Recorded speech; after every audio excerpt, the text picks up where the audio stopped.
Hi everyone, welcome to the Cobblestone House channel, where we will be sharing a variety of videos about the history, restoration projects, and what it's like living in our 1866 cobblestone house. So sit back and enjoy. Today is part one of a multi-part series on the history of the cobblestone house.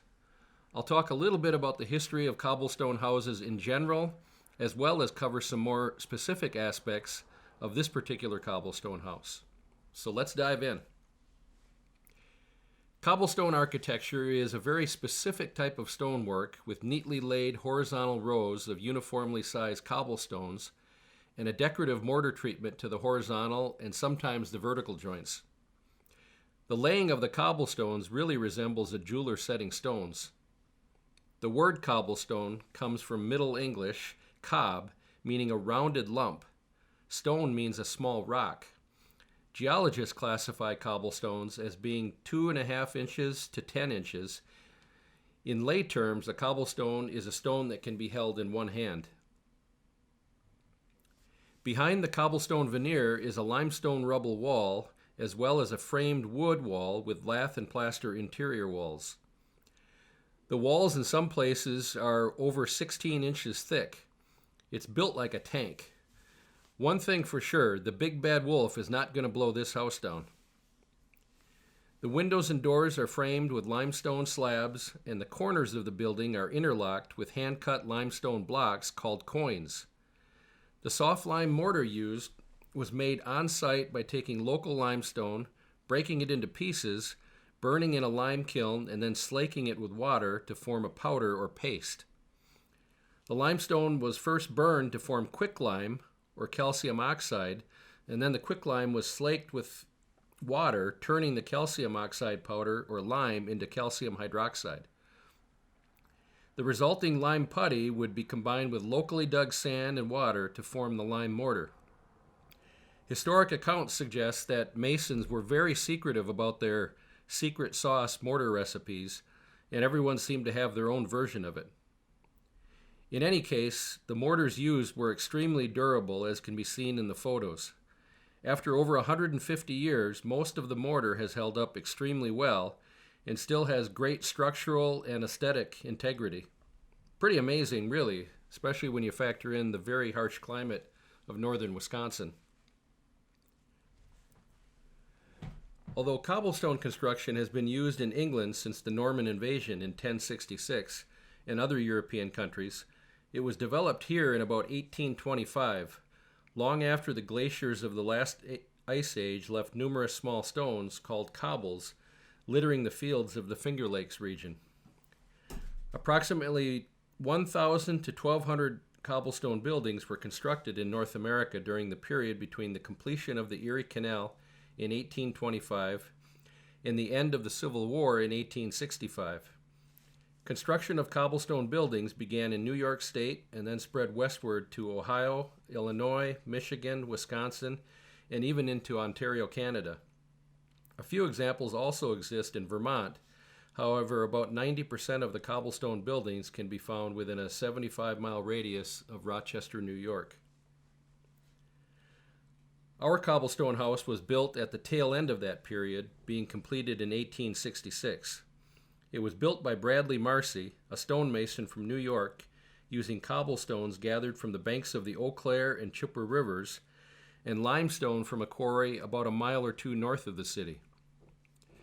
The documents we have state that the cobblestones were brought to the location by wheelbarrows or horse-drawn carts.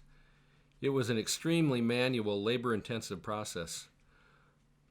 Although we have photos of the house dating back to the 1880s, we have no actual photos during the construction of the house. It would be fantastic if we did, but to date we just haven't been able to uncover any.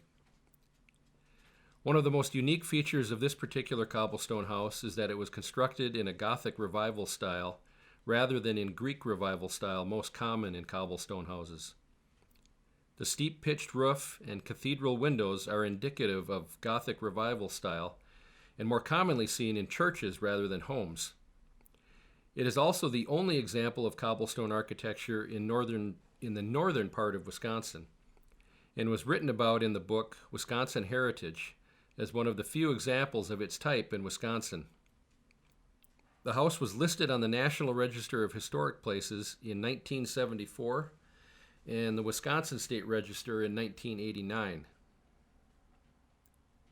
The portion of the house originally built in 1866 consisted of the entrance hall, a portion of the dining room, the lower ceiling, the bedroom located directly above the entrance hall, the central hall, and storage room located between the central hall and the attic. Bradley Marcy owned the home until he sold it in 1874. There were a couple of interim owners until Dr. Hodgeboom and his wife Margaret bought it in 1876.